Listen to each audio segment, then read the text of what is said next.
La troisième chose, pour sortir des situations impossibles, tu dois crier jusqu'à ce que Jésus se révèle à toi sous une forme. L'étoile brillante du matin. Plusieurs l'ont déjà vu mais l'ont rejeté. Or, l'étoile brillante amène la solution. Elle apparaît la nuit. Donc ton problème n'est pas réglé. Mais c'est une lueur de Dieu. Cette lueur-là, elle l'annonce de ton jour. Si tu fermes l'étoile brillante, le jour ne va pas se lever. L'étoile brillante du matin annonce le lever du soleil sur ta vie. Comment est-ce qu'on discerne que l'étoile s'est levée dans la prière? Parce que l'étoile n'est pas encore l'argent dont tu as besoin. Mais l'étoile précède la solution à ton problème. Il y a plusieurs qui ont raté le point numéro 3. C'est-à-dire ils ont crié, l'étoile est venue. Il dit, moi je ne cherche pas l'étoile, je veux la solution. La solution de Dieu est une forme spirituelle à laquelle Jésus-Christ se présente à toi. La Bible dit dans le livre de Apocalypse chapitre 22 verset 16. J'ai envoyé mon ange pour vous attester ces choses dans les églises. Je suis le rejeton et la postérité de David, l'étoile brillante du matin. Jésus dit qu'il est l'étoile brillante du matin. Qu'est-ce que ça signifie? C'est la révélation de Christ, l'image de Christ qui précède le jour. Lorsque ta vie est dans les ténèbres de la nuit, lorsque tu es noyé, que tu n'as pas de visibilité, lorsque tu es dans la détresse d'une vie sans futur, les choses semblent troublées, Dieu va se révéler à toi quand tu cries à lui. Mais la forme que Jésus va donner, c'est une forme d'une étoile, l'étoile brillante du matin. Il faut absolument la chercher parce qu'elle annonce le jour. Elle annonce que ta nuit est finie. Ce n'est pas le soleil qui se lève d'abord, c'est l'étoile brillante d'abord. Ne la méprise pas. 2 Pierre chapitre 1 verset 19. Et nous tenons pour d'autant plus certaine la parole prophétique à laquelle vous faites bien de prêter attention, comme à une lampe qui brille dans un lieu obscur, jusqu'à ce que le jour vienne apparaître et que l'étoile du matin se lève dans vos cœurs. Que l'étoile du matin se lève dans ton cœur dans le nom de Jésus.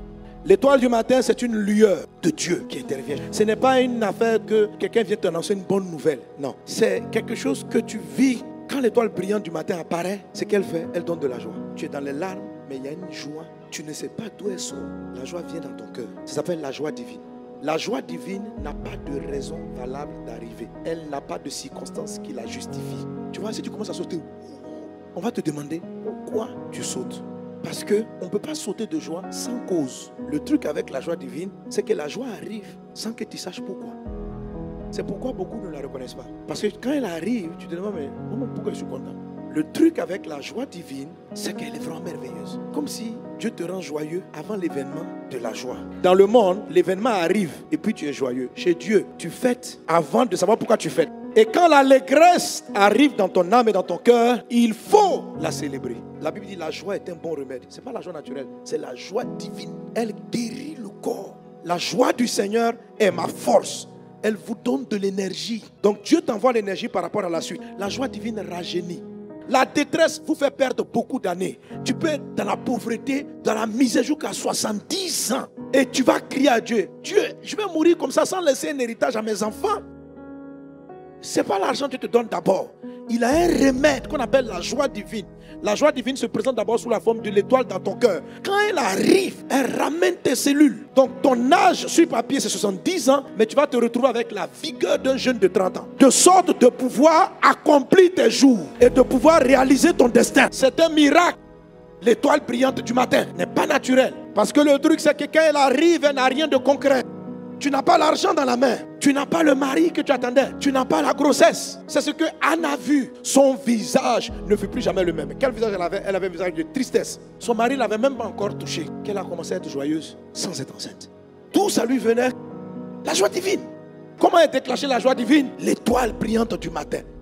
Souris de la joie divine. Tu es saisi d'une grande joie. D'une grande joie. La joie là est réparatrice. La joie là est surnaturelle. Aspirez à elle. La joie du Seigneur est ma force. Néhémie 8:10. La joie divine est un bon remède. La joie restaure. La joie amène les ressources de Dieu. La joie divine amène le surnaturel. Elle n'est pas logique, mais il ne faut pas la chasser. Il faut l'entretenir. Il faut en être content.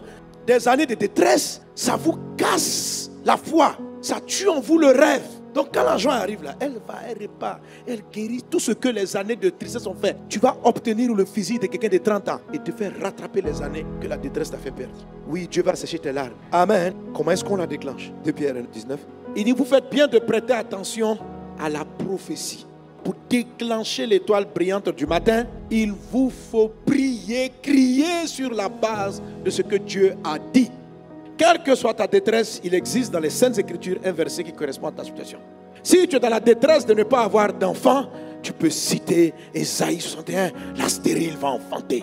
Si tu es dans la détresse financière, tu as dit je n'emprunterai pas. Je vous exhorte à tenir la prophétie. Ne criez pas au hasard. Criez par rapport à ce que Dieu a dit. Rappelez la promesse. Restez sur le verset. Restez sur les prophéties. Restez sur ce que Dieu a déjà déclaré dans sa parole. Alors quand bien même tu seras atteint d'un cancer en phase terminale, que tu as crié sauve-moi, quand l'étoile va arriver, danse-la, célèbre-la, alléluia. Mais pour la déclencher, va sur la parole. Va sur la parole. Seigneur, tu as promis que tu vas éloigner la maladie. Tu as promis, suis ta parole. Alors l'étoile va apparaître parce qu'il a promis. La prophétie. Tu as dit que je remplirai le long de mes jours. Donc priez avec la parole de Dieu et l'étoile brillante va venir. Alléluia. Alléluia.